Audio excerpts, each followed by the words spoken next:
Voilà. Virginie Nicolas, merci de nous recevoir et puis de répondre à nos questions.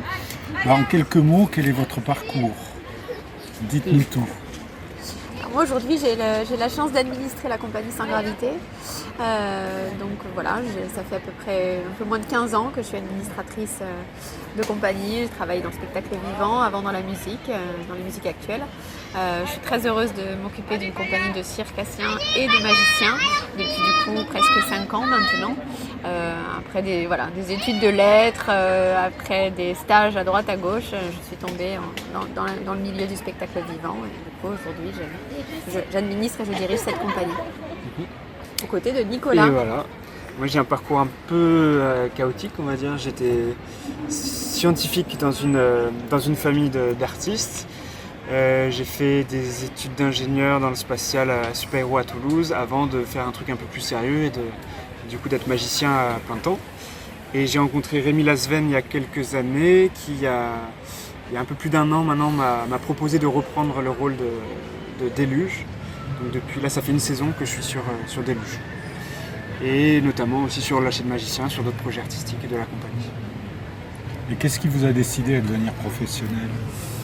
Alors moi personnellement c'était depuis un moment que je ne me retrouvais pas forcément dans le métier d'ingénieur, j'avais un peu cette frustration de ne pas faire de la magie à plein temps. Donc j'ai franchi le pas et j'ai pas aucun regret, j'ai pas une seconde de regret par rapport à ça. D'accord. Et quel est le sens du nom Sans Gravité? Pourquoi avoir donné ce nom à la compagnie? Oui, Rémi Lasven a fondé cette compagnie, comme je disais, il y a une dizaine d'années. Je crois qu'il avait envie d'interroger le monde à la fois sur la gravité du monde, mais en le prenant sous un biais humoristique, en se disant que finalement rien n'était vraiment grave. Ensuite, le mot sans gravité résonne aussi par rapport à sa pratique de jongleur, puisqu'il a créé un numéro qui s'appelle Apesanteur, où il jongle sans la gravité. Les balles ne retombent pas au sol. C'est un numéro qu'il a fait connaître et voilà, qui est passé à la FFAP à Poitiers l'année dernière. Donc voilà un peu les deux grandes idées qui sont venues quand Rémi a créé le nom de cette compagnie. Alors justement, un magicien, est-ce qu'il doit savoir faire d'autres choses que de la magie, puisqu'on parlait de jonglerie? Est-ce que c'est un artiste complet, comme peut l'être un clown? Alors, c'est pas forcé, mais là c'est vrai que dans le spectacle Déluge en l'occurrence c'était beaucoup de travail annexe. Il y a eu de la danse, il y a beaucoup de clowns, personnages, c'est très théâtral. Et oui, et puis jongle. Ce qui fait les ingrédients des spectacles aujourd'hui de magie nouvelle, où finalement c'est transdisciplinaire. La magie est au service d'un propos narratif. Donc oui, comme le dit Nicolas, il y a plusieurs. Après, en tant que magicien, moi je ne suis pas magicienne, mais je vous observe et pour moi il y a un travail et un talent de comédien derrière chacun des magiciens, parce qu'il y a un personnage qui est créé et qui permet aussi de transmettre cette passion pour la magie. Donc voilà. Alors, vous avez parlé souvent de magie nouvelle, comment vous la définissez?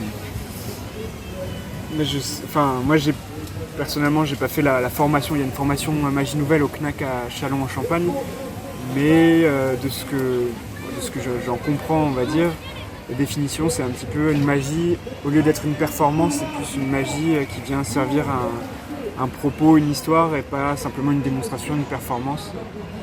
Donc c'est, on va dire, inclus dans une histoire,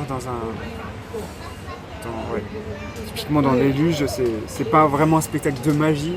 Enfin, on n'y va pas pour voir un spectacle de magie, c'est plus du théâtre dans lequel il y a plein d'effets magiques et on retrouve ce côté poétique propre à la magie nouvelle. Alors la magie pour vous, elle est là pour divertir, pour faire rêver, elle est pour les enfants particulièrement, pour les adultes aussi, comment... Pour moi c'est pas une magie pour les enfants particulièrement. Enfin moi j'aime bien justement avec le personnage avoir un peu plus...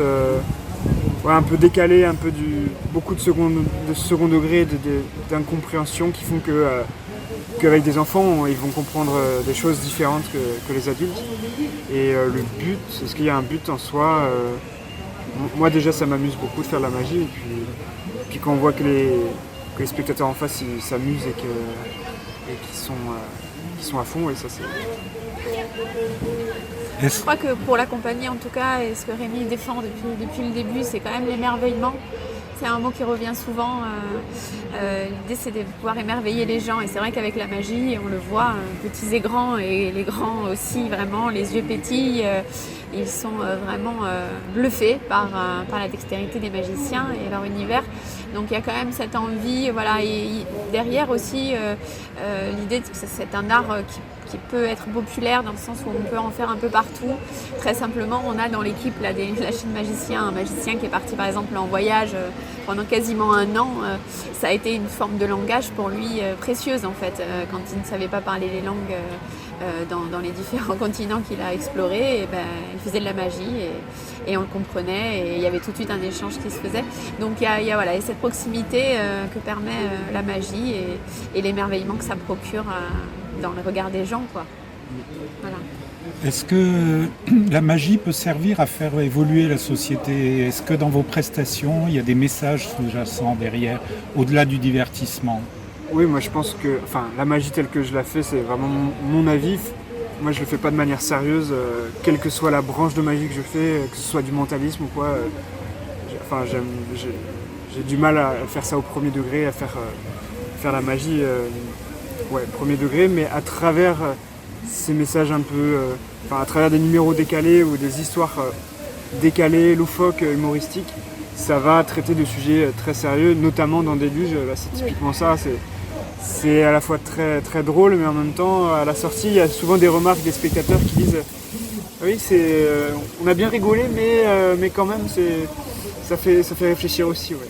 C'est ça, c'est traiter des sujets graves avec légèreté.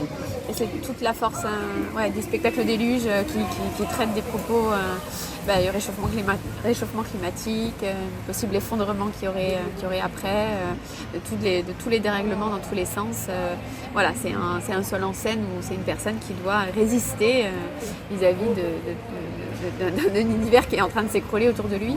Donc c'est avec un personnage clownesque et qui fait plein de choses très drôles, mais c'est vrai que le sujet est grave et d'ailleurs il y a un fond sonore, une radio qui vient sans arrêt, comme on l'entend finalement dans la réalité tous les matins quand on écoute la radio, nous répéter des sujets graves, tristes, un peu partout dans le monde. Donc voilà, c'était l'intérêt. Donc oui, bien sûr, c'est pour faire passer des messages importants et c'est plus simple de les faire passer comme ça, ou plus facile en tout cas. Et quel avenir, quelles évolutions vous voyez dans la magie? Est-ce qu'on peut encore inventer des choses? C'est sûr, oui. Moi, j'ai l'impression que là, la magie, de moins en moins, elle se cantonne à simplement de la magie et qu'elle va se lier avec d'autres arts, tels que la danse, la musique, la marionnette. Donc là, j'ai l'impression que ça bouge bien, ouais. Dans le bon sens. La magie, elle se lie avec d'autres arts. Et alors au jardin d'acclimatation, c'est votre premier ou votre deuxième festival? Vous étiez là l'année? Non, on a été invité pour cette deuxième édition. D'accord. Et du coup, comment vous percevez? C'est un public quand même plus populaire qu'on peut trouver dans une salle, dans un théâtre, une salle de spectacle. Et puis c'est en plein air, avec toutes les difficultés que vous pouvez rencontrer. La chaîne Magicien a été pensée vraiment comme un spectacle, une déambulation stationnaire entre spectacle vivant et animation, mais de qualité. Et c'est vrai qu'on a voulu un spectacle qui soit vraiment tout terrain et qui puisse se développer autant en intérieur qu'en extérieur, et pour l'offrir à différents types de publics. Du coup, cette invitation était vraiment la bienvenue, surtout que le festival a cherché à justement intégrer une compagnie vraiment dite de spectacle vivant, qui est une première étape pour eux, parce que les magiciens gravitent purs. Nous, on est un peu à cheval entre différentes disciplines. Les magiciens purs gravitent dans une autre sphère. Donc il y a une porte ouverte pour la compagnie, et ça c'est chouette. Et après, le cadre, il est quand même exceptionnel. Oui, je pense que les gens qui viennent, ils sont déjà conquis. Et... Ouais. On a la chance qu'il fait beau. Ça, c'est sûr. Mais le parc est magnifique. Il y a toute une histoire avec ses manèges, etc. Ouais, c'est un cadre facile pour faire de la magie. C'est famille, mais il y a tout de suite une bonne humeur, et donc il n'y a pas... C'est agréable, très agréable. Pour les magiciens aussi, je pense. On va vous laisser le mot de la fin. Eh bien, on a hâte de voir les autres spectacles du festival. Quand même, mais que la magie continue, et surtout qu'elle continue à créer ses étoiles dans les yeux des gens. Et nous, on va vous voir tout à l'heure. Ah, bien, super. Merci beaucoup. Merci. Merci à vous. Merci beaucoup. Au revoir. Au revoir.